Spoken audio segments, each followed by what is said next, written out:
শাহিনা মেঝেতে নিঃশব্দে বসে রইল। পুরো শরীরটা পাথরের রূপ নিয়েছে। নড়ার শক্তি নেই। তাজা স্মৃতিকে দৃষ্টিতে জ্বলছে উঠল তীব্র ক্ষোভ। টান টান হয়ে উঠল মুখের রেখাগুলো। শাহিনার দিকে এক ঝলক তাকিয়ে চোখ নামিয়ে নিল। রীতিমতন অপমানিত মনে হলো নিজেকে। ঘর জুড়ে অস্থির পায়চারি করলো। নিজের রাগ সামলাতে পারছে না। কিছুক্ষণ পর তাজা স্মৃতিকে ধীরে ধীরে গিয়ে বসলো রকিং চেয়ারে। চেয়ারে কাঠ কাঁপি কাঁপিয়ে চেয়ারে কাঠ কাঁপিয়ে কেঁকিয়ে উঠল একবার। সে পা উপর পা তুলে ঠান্ডা ভঙ্গিতে বসে রইল। ঠোঁটের কাছে হাত তুলে ভ্রু কুঁচকে তাকালো শাইনার দিকে। আর চোখে চাপা কোনো হিসেবি দৃষ্টি। শাইনা তখনও মেঝেতে পা করিয়ে বসে আছে নিঃশব্দে। কাঠ সামান্য কচি হয়ে এসেছে। হাতে ব্যথা পেয়েছে বেশ। চোখ মুখে কষ্ট লুকানো যাচ্ছে না। অনেকগুলো চুড়ি ভেঙেছিল, ছড়িয়ে আছে মেঝে। লালচে দাগ দেখা যাচ্ছে হাতে। অনেক সময় কেটে গিয়েছে নিঃশব্দে। দেওয়ালে ঘড়ি কাঁটা ঘুরছে। শাইনা মেঝেতে পা করিয়ে বসে জিমাচ্ছে। চোখের পাতা ভার হয়ে এসেছে। তাজা স্মৃতি রকিং চেয়ারে হেলান দিয়ে মাথা এলিয়ে দিয়ে পেছনে। চোখ প্রায় বন্ধ। হঠাৎ এক মুহূর্ত চোখ খুলে গেল। চট করে সামনের দিকে তাকিয়ে দেখলো শাইনা এখনোই মেঝেতে নিস্তেজ ভঙ্গিতে জিমাচ্ছে। আর ভ্রু কুঁচকে উঠল। চেয়ারে আরাম ছেড়ে ধীরে ধীরে উঠে দাঁড়ালো সে। নিঃশব্দ পায়ে এগিয়ে এসে শাইনার সামনে বসে পড়ল। হাঁটু ভেঙে শাইনা ধীরে ধীরে চোখ তুলল। বিস্ময়, সংশয় আর অসহায় কৌতূহলে তাকালো তাজদারের দিকে। চোখ দুটি লাল, কাঁপা কাঁপা।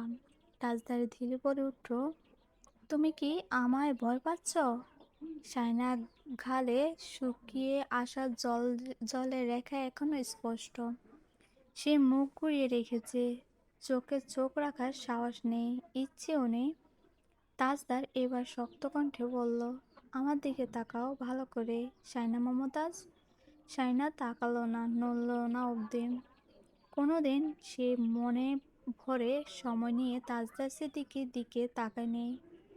তাকানোর ইচ্ছেটাও জন্মায়নি কখনো। ছোটবেলা একবার অপমানিত হয়ে কাঁদতে কাঁদতে তাকিয়েছিল তাজদার সিদ্দিকীর দিকে। আর তখনই তাজদার সিদ্দিকী আঙ্গুল তুলে বলে দিয়েছিল, চোখ নিচে।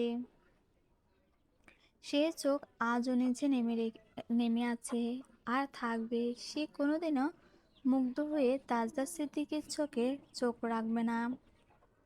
এই লোকটা যদি জানতো সে একটুখানি তাকালে কতখানি ঘৃণা ফুঁসে ওঠে তার বুকের ভেতর, তাহলে জীবনও তাকাতে বলতো না।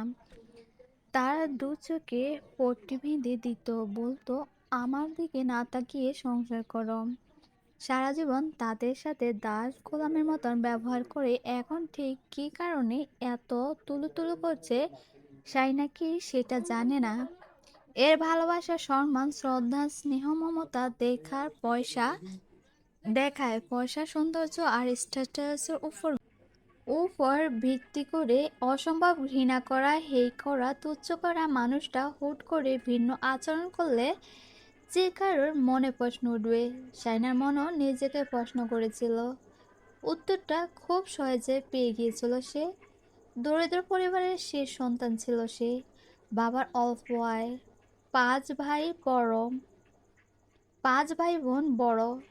সবার পড়াশোনা আর খাবারের খরচ মেটাতে হিমশিম খেতে হতো বাবাকে। তবুও বাবা চেয়েছিলেন সবাই পড়াশোনা করুক। মানুষ মূল্যায়ন করে না বলে তিনি খুব দুঃখ পেতেন। চেয়েছিলেন কম খেয়ে হলেও ছেলেমেয়েগুলো মানুষ হলে সমাজে একটা অবস্থা তৈরি হবে, মানুষ সম্মান করবে। শাইনার শেষ সন্তান ছিল বলে মায়েরও যথেষ্ট অবহেলা পেয়েছিল। বুকের দুধও বেশি পায়নি সে। দাদিমা তাকে ভাতের মার আর সাবুদানা পানি খাইয়ে নাকি দুধের অভাব মেটাতেন। মা অন্য ছেলে মেয়েদের খাওয়া পড়ার চিন্তা ডুবে থাকতেন। শাইনাকে নিয়ে কোনো আলাদা ভাবনা ছিল না তার। দাদিমা তাকে মানুষ করেছে বলতে গেলে। মায়ের সেই সন্তান হওয়ার সেই জন্ম ছিল খুব দুর্বল আর রোগা। ছোট থেকে পুষ্টিহীন ভুগেছে সে। পা দুটো বাঁকা হয়ে গিয়েছিল। মানুষের ছোটবেলার ছবি কত সুন্দর, আর তার তার ছোটবেলার ছবিগুলো দেখলে এখন চোখে জল আসে। দেখতে ইচ্ছে করে না এখন একদম। তার পা বাঁকা ছিল, গাল বসে গিয়েছিল, দাঁত বের হয়ে থাকতো, চুল এলোমেলো, মুখশ্রী ছিল কলাঙ্কের মতন, কঙ্কালের মতন ভাঙাচোরা। দেখতে মনে হতো রাস্তা পড়ে থাকা অবহেলিত কোনো ভিখারির বাচ্চা। দুটো কাপড়ে কেটে যেত পুরো বছর। রোদে পুড়ে কাপড় ঝলসে যেত, ছিঁড়ে যেত না। মা সেলাই করে দিতে হাতে। নতুন জামা পেয়ে খুশি হইতে আত্মহারা হয়ে যেত শাইনা। সে তখন একরোগা দুর্বল ছিল। রোদ পুড়ে মাটিতে গড়াগড়ি খেতে বেড়াতো পাড়ার পাড়ায়। তার গায়ে রং আরো ঘোলাটে হয়ে যেত। সে রং, সে কুৎসিত রূপে হয়তো আজ তাজদার সিদ্দিকী আর তাসনুবার চোখে চড়া পছন্দের ছিল। এর জন্য তারা ঘৃণা করত, তুচ্ছ করত। যখন সে ক্লাস 8-এ ওঠে তখন হঠাৎ করে তার মধ্যে এক অদ্ভুত পরিবর্তন আসতে শুরু করে। সবাই বলতো এই মেয়েটা হিজড়া হবে, বুকে মাংস নেই, মাসিক হয় না, নিশ্চয়ই কোনো গোলমাল আছে। মেয়েদের সৌন্দর্য নেই বললে উপহাস করতো সবাই। কিন্তু বয়সন্ধির পর হঠাৎ করে তার শরীরটা রূপ নিতে শুরু করে। গায়ে মাংস লাগতে থাকে, কঠোর কাঠের মতন পাটকালি দেহ ধীরে ধীরে ঢেউ ওঠে। হুট করে সে অনেকটা লম্বা হয়ে যায়। তার চলাফেরা নরম ভাব আসে, চোখে মুখে লজ্জা। সবার চোখে পড়ে সে বলদ। শাইনা আগের আয়নার সামনে দাঁড়ালেও নিজেকে এড়িয়ে যেত, আর মন দিয়ে নিজেকে দেখতই না। হঠাৎ একদিন আয়নার সামনে দাঁড়িয়ে নিজেকে দেখে সে নিজেই চমকে উঠল। সে স্তনে ভার, গভীর নাভির মিশ্রণ, তো কোমরে বাঁকা, সব মিলিয়ে একটা নতুন মানুষ সে। নিজেকে নিজে শরীরের দিকে তাকিয়ে ঘেমে উঠল। লজ্জায় চোখ নামিয়ে নিয়েছে। সময় কিছু কিছুতেই সময় কত কিছু পাল্টে দেয় গোটা একটা মানুষকেও। তার গায়ের রংটা উজ্জ্বল মসৃণ, কিন্তু সেটা তার চাপা পড়ে গিয়েছিল অপুষ্টিতে। রোদে পড়া গা আর অবহেলা বাড়ে। চুলের গোছাও ছিল ঘন আর মোটা, কিন্তু অযত্নে এলোমেলো হয়ে থাকতো সবসময়। ঘাড়ের কাঁধে জমেছিল কালচে দাগ, কিন্তু ধীরে ধীরে বদল এলো যত্নের সময়, আর বয়সের সঙ্গে সঙ্গে সেই কালচে দাগগুলো হালকা হতে লাগলো। চুল ফিরে এলো জলুস জলুস, গায়ের ত্বক ফিরে পেল প্রাণ। কেউ ভেবেছিল সে রোগা পটকা চেরা কাপড়টা পরা কুৎসিত মেয়েটা একদিন এলাকার সুন্দরীর তালিকায় নাম লেখাবে। সাইনা একদম গড়কুনো হয়ে গিয়েছিল বয়সন্ধির পর। নিজেদের আর্থিক অবস্থা উন্নতিও হতে লাগলো। আচমকা সবকিছু কেমন যেন পাল্টে গেল। মানুষের ব্যবহারও পাল্টে গেল। টাকা আর সৌন্দর্য আসলে ম্যাটার। টাকা আর সৌন্দর্য ছাড়া কোনো কিছু হয় না। টাকা আর সৌন্দর্য না থাকলে কেউ 2 পয়সারও দাম দেয় না। সেটা সাইনার চেয়ে বালকের জানে না। কলেজে যাওয়ার পথে অনেক লোকের নজর পড়ে সে। তারপর অনেকেই সম্বন্ধ আসতে লাগলো। স্কুলে থাকতে যাদের টিটকারি শুনতো তাদের অনেকের কাছে প্রেমের প্রস্তাব পেয়েছে সে। গা গুলিয়ে আসতো তার। প্রতিবেশী রুম্পা আফার বিয়েতে সে হলুদ শাড়ি পরেছিল। তিতলি, তাস্তফা সবাই ছিল সে হলুদ অনুষ্ঠানে। দূর দূরান্তে অনেক আত্মীয় স্বজন তখন সাইনাকে চিনতে পারেনি। যখন শুনলো মেয়েটা আশরাফের ছোট বোনটা, তখন সবাই হা হয়ে গিয়েছিল। লোকে মুখে পিস পিস করতো এটা বলে, মেয়েটা আগে দেখতে কেমন ছিল, পয়সা হওয়ার পর কেমন পাল্টে গেছে দেখো। টাকাই কত সুখ। শাইনাকে তার মা-বাবা অনেক আত্মীয়-স্বজন হুট করে চিনতে পারেনি। গায়ে হলুদে বাড়িতে মেয়েদের গ্রুপ ছবি আর ভিডিওগুলো লন্ডনে বসবাসরত তাজদার সিদ্দিকীর কাছেও গিয়েছিল। সেও কৌতূহলে জিজ্ঞেস করেছিল, তিতলি, তোর পাশে দাঁড়ানো মেয়েটা কে? রোশনারা বলেছিল, ওই বাড়ির মেয়ে শাইনা। তার কিছু মাস পর তাজদার সিদ্দিকী দেশে এলো। পুরো বাড়ি জুড়ে মিষ্টি বিতরণ হলো। কি হইচই ওই বাড়িতে। শাইনা প্রথম দিন দেখেছিল সে বদমেজাজে তেতো স্বভাবের তরুণ তাজদার সিদ্দিকীকে পূর্ণবয়স্ক টকবকে যুবক রূপে। চেহারা এসেছে ধারা, চোখ মুখে একরকম ঝলক, শরীরের গঠনে পুরুষ সুলভ দৃঢ়তা। আগে রুক্ষ স্বভাব ছিল, আর এখন প্রভাব বিস্তারকারী ভারী ভাব। চলাফেরা, তাকানো, এমনকি চুপ করে দাঁড়িয়ে থাকতেও কত আত্মগৌরব, অহংকার আর ধাম্বের চমড়ার মোড়ানো। তাজদার সিদ্দিকী দৈহিক সৌন্দর্য, আত্মগরিমা আর গৌরব নিয়ে হেঁটে হেঁটে চারপাশটা কৌতূহল নিয়ে দেখছিল। বিশেষ করে তাদের বাড়ির দালানগুলো। হয়তো ভেবেছিল এদেরও দালান হয়েছে। শাইনা একবারও সামনেও যায়নি। দাদিমা এসে তাজদার সিদ্দিকী কত নাম ধরন দান করছে। মাটি হয়ে গেছে ওই বাড়ির ছেলেটা। এখন আর আগের মতন নেই। আগে তো কাউকে সালাম দিত না, এখন সবার সাথে হেসে খেলে কথা বলছে। মেয়ে দেখছে তার জন্য। দাদিমা অবশ্য কথাগুলো তাকে শুনিয়ে শুনিয়ে বলছিল সেদিন, যেটা শাইনা অনেকটা ফুঁড়ে বুঝাচ্ছে। তাদের প্রতিবেশী এক চাচার বিয়ে গায়ে হলুদে অনুষ্ঠানে স্টেজে ওঠার জন্য ফুলের ডালা নিয়ে দাঁড়িয়েছিল সেই সবার পেছনে। তিতলি আর তার সামনে তারা দুজনে চাচা বোকামোর কথা বলে হাসাহাসি করছিল। উনি কেকের মাঝখান থেকে গোলাপটা চামচে দিয়ে তুলে কান্নারত বাইপোর হাতে ধরিয়ে দিয়েছে। কেকের ছবি তোলার আগে ক্যামেরাম্যান বকাঝকা করেছে। ঠিক তখন শাইনাদের পেছনে ছেলেপেলের দলে এসে দাঁড়ালো। একজন হঠাৎ গলা জাঁকালো। শাইনা চমকে তাকালো। তাজদার সিদ্দিকী তার দিকে তাকালো। তার দিকে তাকিয়ে থাকতে থাকতে পাশ দিয়ে হেঁটে গেল। সে চাচার বিয়ের সবার মধ্যমণি ছিল তাজদার সিদ্দিকী। কারণ অনেক বছর পর সে গ্রামে এসেছে। মেয়েদের যথেষ্ট ইন্দ্রিয় খুব তীক্ষ্ণ। তারা বুঝে ফেলতে পারে কে কোন দৃষ্টিতে তাকাচ্ছে। কারণ চোখ লোভাতুর, কামুক।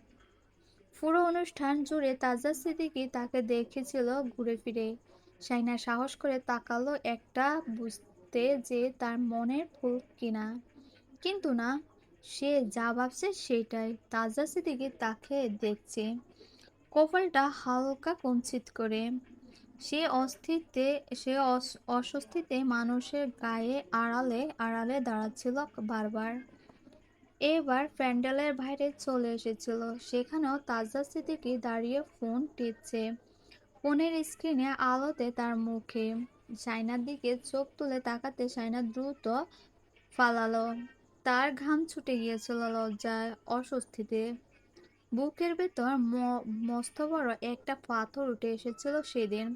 সাধারণত অনুষ্ঠান শেষ হওয়ার আগে অবধি সে কখনো অনুষ্ঠান ঘরে আসে না, কিন্তু সে অনেক আগে চলে এসেছিল।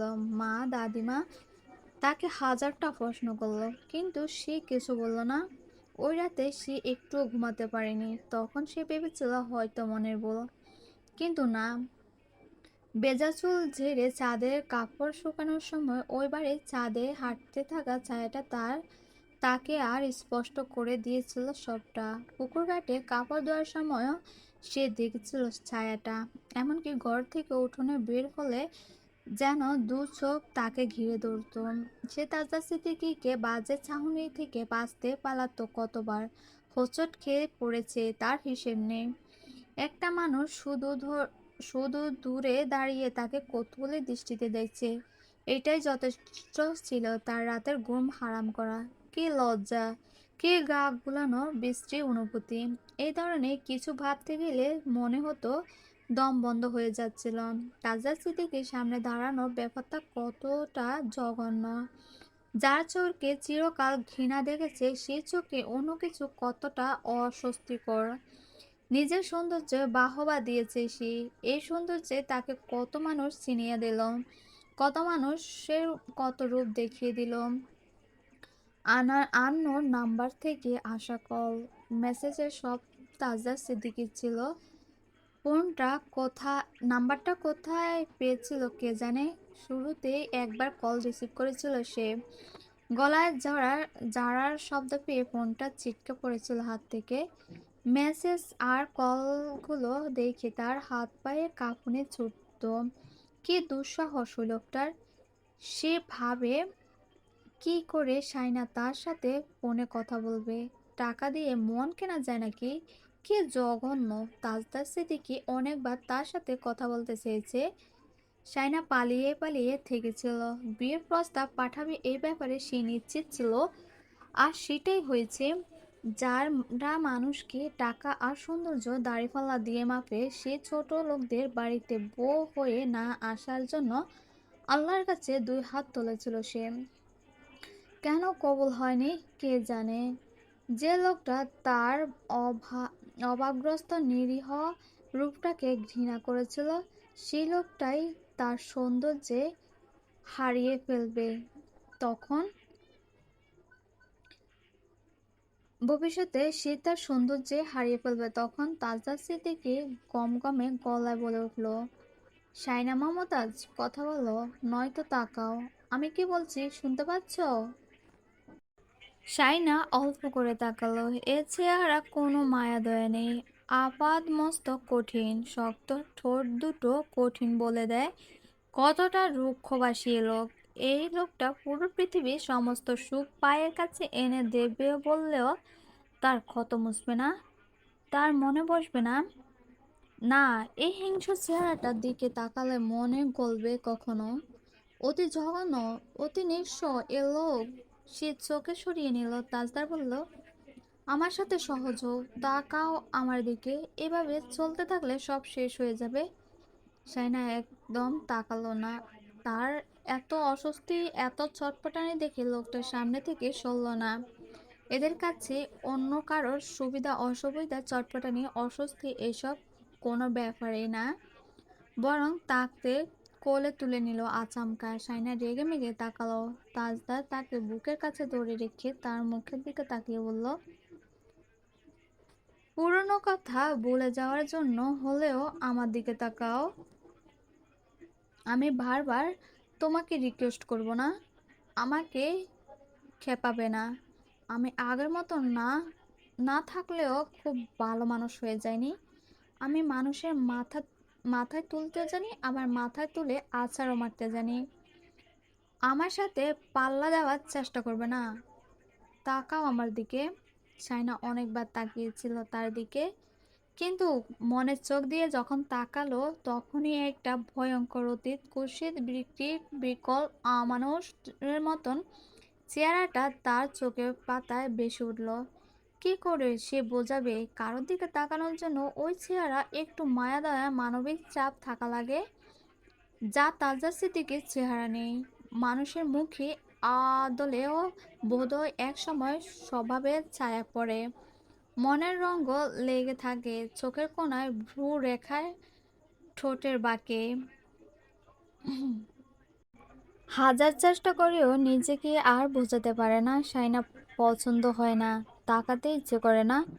কি পরিমাণ ঘৃণা জমে আছে তার ভিতর, ভাবলে নিজেকে অবাক লাগে। তাজদার সিদ্দিকীর মুখটা মনে পড়লে বুকের ভিতর একটা গা গোলানো অনুভূতি হয়। এক ধরনের বিক্ষোভ, একরাশ বিতৃষ্ণা। আর 10 জনকে নিয়ে যেমন রাগ বা বিরক্ত হয়, ও ঠিক সেরকম না, অসহ্যকর একটা অনুভূতি। সে নিজেকে পালিয়ে বেড়ায় এই অনুভূতি থেকে। সে কখনো ভাবেনি তাজদার সিদ্দিকীর প্রতি নিজেকে ঘৃণা যেন একটু কমে। সে প্রার্থনা করতে হবে আল্লাহর কাছে। সে পারছে না, আর মাথায় আর কুলোচ্ছে না। না সে ঘৃণা করে শান্তি পাচ্ছে, না সে তাজদার সিদ্দিকীর প্রতি মন বসাতে পারছে। মাঝপথে দাঁড়িয়ে নিজেকে এই অসহায় দ্বন্দ্ব সবকিছুর প্রতি বিরক্ত হয়ে উঠেছে সে নিজেকে। তাজদা তাকে বিছানায় বসিয়ে দিল, তার সামনে বসে হঠাৎ দেখে নিজেকে নিজে বলল, সকালে যদি সকালে যদি কেউ জিজ্ঞেস করে এই সব কাটাছেঁড়া কেন হলো তখন কি হবে? শাইনা চুপ করে রইল। তাজদার তার দিকে তাকাতে শাইনাও তাকালো। কিছুক্ষণ নীরব মুহূর্ত পেরিয়ে গেল। আমি কি খুব খারাপ? শাইনার প্রশ্নটা শাইনার কেমন চমকে গেল। সে ইচ্ছে করে উত্তর দিল না। তাজদার কঠোরভাবে বলল, আনসার মি। তুমি আমার সাথে মুখ খুলে কথা না বললে সহজ হবে কিভাবে? কথা বলছো না, তাকাচ্ছ না, কাছে থাকতে দিচ্ছ না, আগেও পালিয়ে পালিয়ে থাকছ। সমস্যা কি বলবে? তোমার কোনো ধারণা আছে তোমার বিয়ে করতে গিয়ে আমার কত কিছু ফেস করতে হয়েছে? তুমি এরকম করতে থাকলে সবাই আরো পেয়ে বসবে আমাকে। কারণ কি? আমি তোমাকে পছন্দ করে বিয়ে করেছি। তুমি এক্স্যাক্টলি চাইছো কি আমার মান সম্মান শেষ করার পায়তারা করছো? সাইনা তার চোখে চোখ রাখলো, এক নিঃশ্বাসে বলল, কিন্তু আমি আপনাকে পছন্দ করি না। আপনার স্পর্শ তো বহু দূর। আপনার ছায়াকেও আমি ভয় পাই। আমি হয়তো দেখা দেখাই নাই, কিন্তু আমি সত্যি ভয় পাই। এই যে আপনি আমাকে ধরেছেন, এতে আমার গা গুলে আসছে। অহংকারের চেহারাটা আমি আমি আমার জন্য নিখুঁত কিছু দেখি না। কথাগুলো বলার সময় সাইনা গাল কাঁপছে, হাতে আঙ্গুল পা কেমন টান টান হয়ে উঠছে। আপনি আমার সামনে বসে আছেন এটা ভাবতে বসলে আমার কেমন জানি লাগে। আমি আমার গায়ের উপর নিঃশ্বাস ফেলবেন না। আপনি বাজেভাবে তাকান। আপনাকে আমার ভালো লোক বলে মনে হয় না। তাজ্জা সিদ্দিকে বলল, আমি সবসময় তোমার দিকে বাজেভাবে তাকাবো, প্রমিস। শাইনা দাঁত চিপিয়ে নিয়ে চাচিয়ে বলল, বখাটে। Yes, I am. শাইনা শুয়ে পড়ল বিছানায়, গায়ে আঁচল জড়িয়ে নিতে নিতে বলল, আপনার চেহারাটা আমার সহ্য করতে পারি না। এটা আমার দোষ না, আপনার চেহারার দোষ। তাজদার এক ঝটকায় তাকে নিজের দিকে ফিরিয়ে এনে তার মুখের উপর ঝুঁকে পড়ে বলল, দোষ তোমার চোখের। আমি সুন্দর, তুমি মনের চোখে খুলে দেখো। শাইনা অবাক চোখে তাকিয়ে বলল, আপনার প্রীতি দেখালে তো আমি অবাক হচ্ছি। মনে এত প্রেম বাতাস লাগলো কবে থেকে? বাপরে বাপ, সিনেমাকেও হার মানাচ্ছে সব। তাজদার বলল, আমি বিয়ে করেছি বলে ঠেকায় পড়িনি। তোমাকে আমি বিয়ে করেছি, এইটাই বেশ। আপনি আমার মতন ভালো জীবনসঙ্গী পেয়েছেন, এইটাই বেশি। বলে শাইনা সরিয়ে দিল শক্তপোক্ত শরীরটাকে। কথায় কথায় গায়ের উপর উঠে আসে, বাজেভাবে ছুঁয়ে দেয় বেয়াদব। তাজা স্মৃতিকে এত অপমান সাওয়ার মতন লোক নয়। চোটপাট দেখিয়ে দরজা খুলে হনহনিয়ে বেরিয়ে যাচ্ছিল। শাইনা বলল, এগো খুব ব্যথা পেয়েছো? দরজা খুলে গেছে ততক্ষণে তাজা সিদ্দিকী থেমে গেল দরজায় একটা ধরে রেখে। ধীরে ধীরে ঘাড় ঘুরিয়ে তাকালো, তারপর ভেতরে ঢুকে ধপাস করে আবারও দরজা বন্ধ করে দিল। শাইনার পায়ে নিচ থেকে কাঁথা টেনে নিয়ে নিজেকে লাশের মতন পেঁচিয়ে নিয়ে লম্বা হয়ে শুয়ে থাকলো। হাতটা ব্যথা করছে। তাজা সিদ্দিকী বিছানার পাশে দাঁড়িয়ে হতাশ হয়ে বলল, লাশের সাথে সংসার? শাইনার জবাব বেশে শাইনার জবাব বেশে এলো, আমার লাশও আপনার সাথে সংসার করবে না? শাইনার হাতে কাটাছেঁড়া দেখে আনোয়ারা বেগম কপাল কুঁচকে ফেললেন। গম্ভীর মুখ করে জিজ্ঞেস করলেন, হাতে কি হয়েছে? শাইনা মাথা নিচু করে ধার গলায় বলল, কাল ছুরি পড়েছিলাম, ভেঙে গিয়েছে, কাজ বেঁধে গিয়েছে। আনোয়ারা বেগম সহজেই বিশ্বাস করে ফেললেন। মুখ নরম করে জানতে চাইলেন, তাজদার কিছু দেয়নি রাতে? চেইন দিয়েছে। চেইন আর লকেটটা আনোয়ারা বেগমকে দেখালেন সে। তিনি লকেটটা ছুঁয়ে বললেন, নিশানের সময় বৌমা নিজের চেইনটা দিয়েছিল তোমায়। এটা যখন পেয়ে গেছো তখন তোমার শাশুড়ির চেন শাশুড়িকে দিয়ে দিও। হঠাৎ তাজদার ঘরে ঢুকলো, চোখে চোখ রেখে না তাকিয়ে আর চোখে দেখে নিল সাইনাকে, আবার দৃষ্টি ফিরে নিল দাদিমার দিকে। ঠান্ডা গলা বলল, চা দিতে আজ এত দেরি কেন? দাদিমা মুখ টিপে হেসে বলল, চা তো এবার তোমার বউ বানাবে। কাবার্ড খুলতে খুলতে তাজদার জবাব দিল, বইয়ের হাতে চা খাওয়ার জন্য সবাই বসে আছে, নতুন বইয়ের হাতে চা এর জন্য অপেক্ষা করতে ক্ষতি কি? তুমি কি অবস্থা করেছো? তাজদার তখনই ঘাড় ঘুরিয়ে তাকালো, কপাল ভাঁজ করে বলল, কি করেছি? তোমার বউয়ের হাত কেটেছ। তাজদার ঠোঁট গোল করে নির্লিপ্ত ভঙ্গিতে বলল, ওহো, শোনো, তোমার বউ কিন্তু আজ নায়র যাবে। তাজদার কপাল কুঁচকে তাকালো সাইনার দিকে, কৌতুক মাথা মাথা কণ্ঠে বলল, বিয়ে হতে না হতে নায়র? ও মা, বউ বাপের বাড়ি যাবে না? তাজার কাট কাট উত্তর দিল, ওকে দিলে বাপের বাড়ি দেখা যায়, আবার কিসে নায়র? দাদিমা সাইনার দিকে তাকিয়ে বলল, দেখো কি বলে তোমার বর। সাইনা চুপচাপ বসে রইল। দাদিমা তাজদারকে জিজ্ঞেস করলো, তোমার বর তোমার সাথে কথা বলে? তাজদার বলল, আল্লাহর রহমতে এখন বলে। দাদিমা হেসে বললেন, আল্লাহর রহমতে সে অনেক কথা। আজ সন্ধ্যা নিয়ে যাচ্ছে ওকে, তুমি আবার কোথায় যেও না, রাতে শ্বশুরবাড়ি যাবে, জামাই আদর খাবে। তাজদার হঠাৎ অদ্ভুত ভঙ্গিতে ঘাড় ঘুরিয়ে তাকায়, ঠোঁটে বাঁকিয়ে বলে, আদর? এত আদর কে করবে? সাইনা মুখ ফিরিয়ে বসে রইল। দাদিমা হাসতে হাসতে বলল, তুমি খাবে? সাইনা, চলে আসো। সাইনা নিজের পেছন পেছন আসতে বলে তিনি বেরিয়ে গেল ঘর থেকে। তাজদার চুপ করে দাঁড়িয়ে কিছুক্ষণ চেয়ে রইল দরজার দিকে। তারপর হঠাৎ একটা তুড়ি বাজালো সাইনার দৃষ্টি আকর্ষণ করতে। সাইনা দিকে তাকাতেই তাজদার আঙ্গুল তুলে বলল, বিকেলে যাবে, কাল সকালে চলে আসবে। সাইনা শুধু তাকিয়ে রইল তার দিকে, চোখ চাহনে স্থির। সে চাহনে দিকে দৃষ্টি সরিয়ে নিল তাজদার সিদ্দিকী। এড়িয়ে গেল কি? সাইনাকে নায়র দেওয়াটা ব্যাপারে কথাবার্তা হচ্ছিল রান্নাঘরে। রীতি অনুযায়ী বউকে নায়র দেওয়ার সময় ভাতও দিতে হয়, সাথে সাথে গরুর মাংস, মুরগির মাংস, ডিম ইত্যাদি ইত্যাদি। সেগুলো আবার প্রতিবেশীদের ঘরে বিলি করে। বউ 2-3 দিন বাপের বাড়ি থাকবে, ওই বাড়িতে জামাই আদর হবে। তিতলির সামনে সাইনা রান্নাঘরে চলে এলো, এসে দেখলো আসর জমে এসেছে সেখানে। তাকে দেখা মাত্র রোশনারা বলল, সবাইকে চা করে দাও, পানি গরম হয়েছে।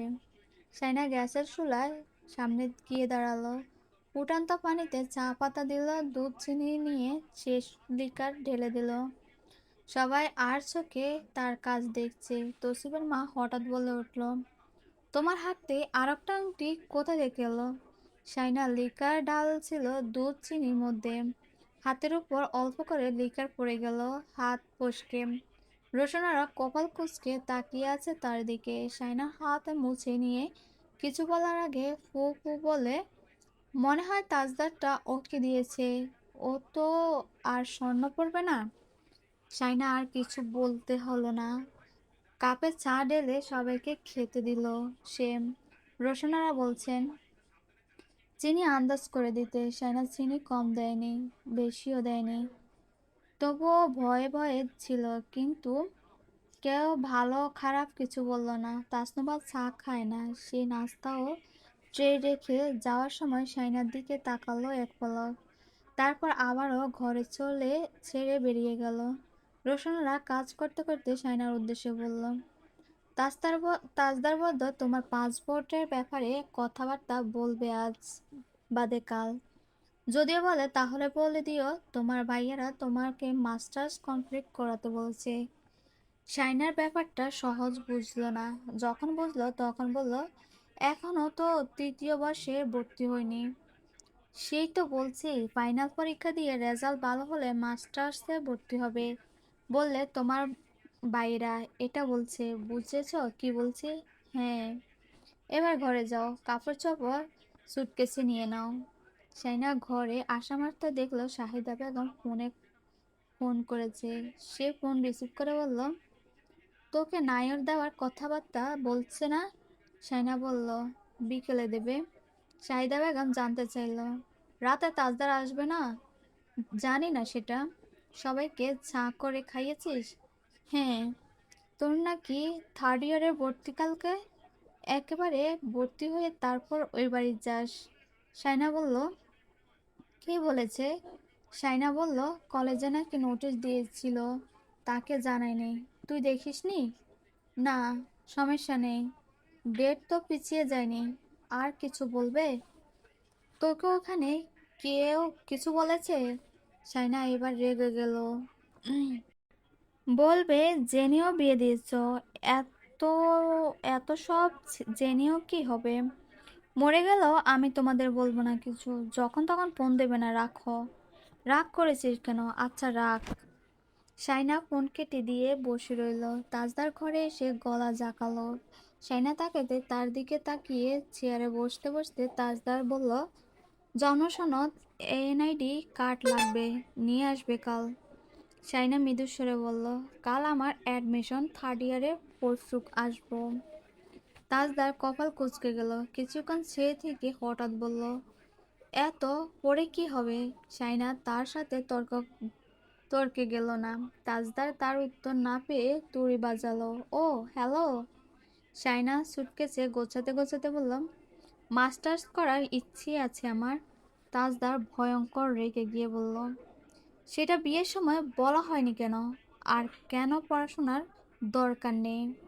সাইনা অবাক চোখে তাকিয়ে তাকিয়ে সাইনা অবাক চোখে তার দিকে তাকিয়ে বলল, বিয়ের সময় আমাকে বলা হয়েছে পড়াশোনা করতে দেওয়া হবে। তাজদার রকিং চেয়ারে গা এলিয়ে বসে মেঝের দিকে কঠোর দৃষ্টি নিবদ্ধ করে বললাম, আর পড়াশোনার দরকার নেই, আমি আমার সাথে নিয়ে যাব। কথা না শুনলে নায়র যাওয়ার দরকার নেই, মাসে একবার ওই বাড়িতে যাবে, কথা ফাইনাল। চ্যানেল সুটকেস গোছাতে গোছাতে বলল, আমি আজ যাব, কাল অ্যাডমিশন নেব, পরশু আসবো। আপনি আপনার কাজ করুন, আমাকে আমার কাজ করতে দিন। তাজদার তার দিকে তাকালো, চেয়ে রইল এক দৃষ্টিতে। সাইনা সুটকেসে গোছাতে লাগলো। কিছুক্ষণ পর হঠাৎ তার দিকে তাকালো। তাজদার তার চোখের দিকে তাকিয়ে বলল, আমি তোমাকে অ্যাডমিশন নিতে দেব না, প্রমিস। সাইনা কড়াভাবে বলল, অ্যাডমিশন নিতে না পারলে আমি এই বাড়িতে জীবনও পা রাখবো না, প্রমিস। তাজদার সিদ্দিকী চেয়ার থেকে উঠে দাঁড়ালো। সাইনা তার দিকে তাকিয়ে আছে, চোখে রাগ ক্ষোভ। সাইনার দিকে এগিয়ে এলো সে, সুটকেসে টেনে নিল, ফেলে দিল মেঝেতে। সাইনা একটু পেছনে হেলে বসলো। বিছানায় এক হাত ভর রেখে তার দিকে ঝুঁকে এসে তাজদার বলল, তোমার বাপ দাদার 14 গোষ্ঠীর সামর্থ্য আছে লন্ডনে যাওয়ার? বেশি পেয়ে গেছো বলে উগলে দিচ্ছ। কুত্তার পেটে ঘি সয় না কথাটা এমনি এমনি বলে নি দেখছি। সাইনা তার মুখের দিকে তাকিয়ে কড়া গলা বলল, কুত্তা কখনো ঘি খেতে যায় না। যদি ঘি কুত্তাকে গিলে ভাত করা হয় তখন সে উগলে দেয়। গায়ের উপর ঝুঁকে পড়া ছাড়া কথা বলতে পারেন না? আপনার সাথে কোনো কথাও যাওয়ার বিন্দুমাত্র ইচ্ছে নেই আমার। এবার সরে যান। তাজদার সরল না। সাইনা কপাল কুঁচকে ছিঁড়ে রইল। আজব তো। তাজদার বলল, রাজি হয়ে যাও, আর কোনো পড়াশোনার দরকার নেই। ন্যাশনালে পড়লে তুমি করবেটা কি? আমার জীবন ছোটখাটো সিদ্ধান্ত নেওয়ার অধিকার আমার আছে। আপনি আমাকে বিয়ে করেছেন, কিনে নেননি। আপনার কথা শুনতে আমি বাধ্য নই ভাই। তাজদার কপাল কুঁচকে আরো তাজদার কপাল আরো কুঁচকে গেল। ভাই, এতদিন পর সম্বন্ধ, তাও ভাই? সাইনা বিরক্ত হয়ে বলল, সামনে থেকে সরুন, তোমার সাধ্য থাকলে সরাও। সাইনা এক টানে তার শার্টের একটা বোতাম ছিঁড়ে দিল। গল্প চলবে পরবর্তী পার্টের জন্য, সবাই অপেক্ষা করো প্লিজ। আজকে পর্যন্ত, আল্লাহ হাফেজ।